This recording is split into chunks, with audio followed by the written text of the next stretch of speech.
दोस्तों, आज की कहानी है समधन जी। रोज रोज बेटी के ससुराल का फेरा भाई हमारे घर में नहीं होता।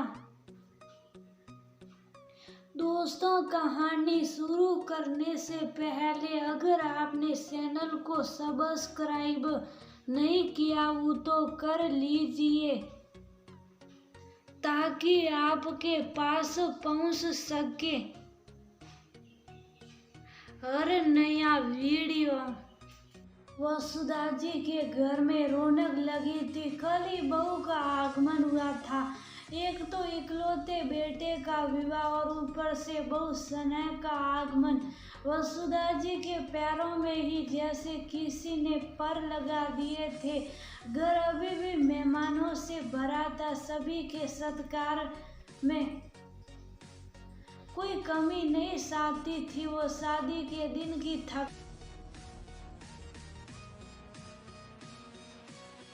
सभी पर भारी थी। अभी अभी आलस्य से पड़े थे। कहीं साये का दौर चल रहा था, साथ में गप्पे भी।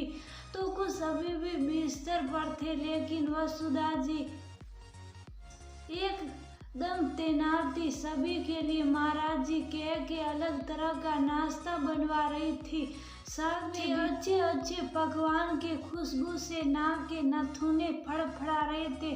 कुछ लोग की भूख अब जागने लगी थी। धीरे धीरे वो शादी वाला घर जाग रहा था। वसुधा जी का ध्यान काम में था। तभी सनिया नहा धोकर तैयार होकर बाहर आई। सासू माँ के चरणों को छुआ तो वसुधा जी ने बहू को अपने गले से लगा लिया। बहू के मासूम और सुंदर से चेहरे को देख वसुधा जी राधा को आवाज लगाई। राधा थोड़ी मिर्च और लाई ले आ। राधा भाग कर ले आई। वसुधा जी ने मिर्च और लाई हाथ में लेकर बहू के सिर पर 7 बार वार के राधा को देकर बोली, राधा ले जा और बाहर ले जाकर इसे जला दे। मेरी बहू को किसी की नजर ना लगे। राधा लेकर गई तो वसुधा जी ने बहू को नाश्ते के लिए बैठा दिया। एक माँ की तरह खुद परोस कर खिलाया। अभी सभी नाश्ते पर बैठे ही थे कि सनिया के बड़े भाई राहुल आए। सभी को अभिवादन कर वसुधा जी को कुछ सामान पकड़ाते बोला, ये कुछ रह गया था, माँ ने भेजा है। वसुधा जी ने राहुल को बड़े आदर के साथ बैठाया, खूब आदर भाव से नाश्ता कराया। सारे रिश्तेदार आपसे शंकित थे कि बहू के भाई है, इतना आदर क्यों। वसुधा जी राहुल का और घर वालों का हाल चाल पूछा। सनिया भी वहीं थी। सनिया खुश थी कि उसके भाई को इतना आदर सत्कार और वो भी सासू माँ कर रही है। राहुल को विदा कर वसुधा जी अंदर आई। अपने मायके वालों के पास नाश्ते के लिए कहने उनके कमरे में गई तो उनकी बहन और भाभीियों और ने जैसे उनके ऊपर आक्रमण ही कर दिया। उनकी बहन जया जी बोली, क्या दीदी, बहू का भाई था घर जमाई, आप तो उससे सर पर ही बैठा रही थी। इतना भी आदर सत्कार ठीक नहीं है। बहू के घर के लोगों का उनकी 2 भाभियां भी हाँ में हाँ मिलाने लगी। तभी वसुधा जी ने खींचते हुए कहा, क्या बात करती हो तुम सब। बहू के घर के लोग क्या इंसान नहीं है क्या? उनका मान सम्मान नहीं है? उन्होंने अपनी बेटी हमें दी है, इस लिहाज से उनका तो और सम्मान होना चाहिए और मैंने तो ये दर्द झेला है। कहते कहते उनकी आंखों से आंसू बह पड़े। आंसुओं को पोंछते हुए फिर से, जब मैं शादी करके आई थी तो मेरी सासू माँ की यही सोच थी जो आज तुम लोगों की है। जब भी मेरे दोनों भाई किसी काम से आते तो सासू माँ का मुंह सूज जाता। अगर कुछ लेकर आते तब तो गनीमत था, लेकिन अगर सिर्फ मेरा हाथ साथ जाना ने आते तब तो उनके जाने के बाद मुझे कितना सुनाती। क्या बात है भाई, तुम्हारे भाई रोज इधर कल शक्कर लगा रहे हैं, कुछ काम था क्या बहू जो तुम्हारे भाई पधारे थे? क्या देखने आते हैं बहू तुम्हारे भाई की हम तुम्हें परेशान कर रहे, रोज रोज बेटी के ससुराल का फेरा भाई हमारे घर में नहीं होता।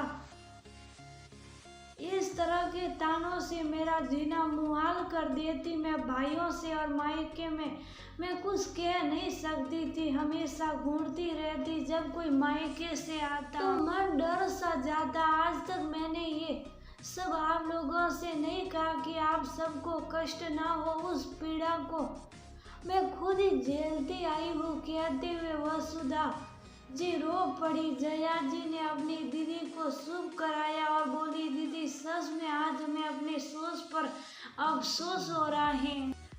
पीढ़ी दर पीढ़ी हमारे जैसे लोगों तक चलता आया है। दीदी आपकी सोच बिल्कुल सही है। हमें नहीं पता था कि आपने हमारे सम्मान के लिए इतना तरसा है। मुझे याद आ रहा है दीदी, जब मैं एक हफ्ते के लिए आपके पास एग्जाम देने आई थी तो उनका मूड कुछ उखड़ा उखड़ा सा। तब आपने मुझे से कहा था कि उनकी तबीयत थोड़ी खराब है, इसलिए वो थोड़ी चिड़चिड़ा हो गई है। हाँ मेरी प्यारी बहन, तब इसीलिए झूठ बोला था कि तुझे दुख ना हो। कहते कहते वो रो पड़ी, फिर अपने आंसुओं को पोंछते हुए बोली, अच्छा अब चलो सब नाश्ता तो कर लो, कहकर बाहर निकल लगी तो दरवाजे पर सनिया खड़ी थी। उन्हें देखते ही उनके गले लग गई और बोली, माँ मुझे माफ कर दे, मैंने आपकी बातें सुन ली और मैं खुश हूँ कि मैं आपकी बहू हूँ। माँ किसी भी बेटी बहन को अपने पिता और भाई की इज्जत प्यारी होती है। आज मैं निश्चित हूँ कि मेरे मायके वालों की इज्जत मेरे ससुराल में महफूज और माँ बाप बैठिए और देखिए कि आपकी बहू आपके घर वालों का कितना आदर सत्कार करती है। मुस्कुराते हुए सनिया बोली। तो वसुधा के होठों पर एक मीठी सी मुस्कान तैर गई। एक वो दिन था और एक आज का दिन। जब भी वसुधा के मायके से कोई भी आता तो सनिया उनके आदर सत्कार में कोई कमी नहीं छोड़ती। जैसे इतने दिनों के दर्द को वो सासू माँ के मन से खत्म कर देना चाहती थी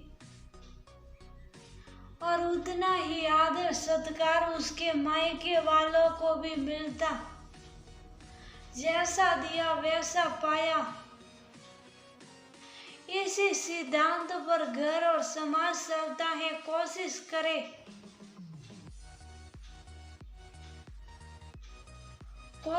करे कि सभी को यथोचित सम्मान दे।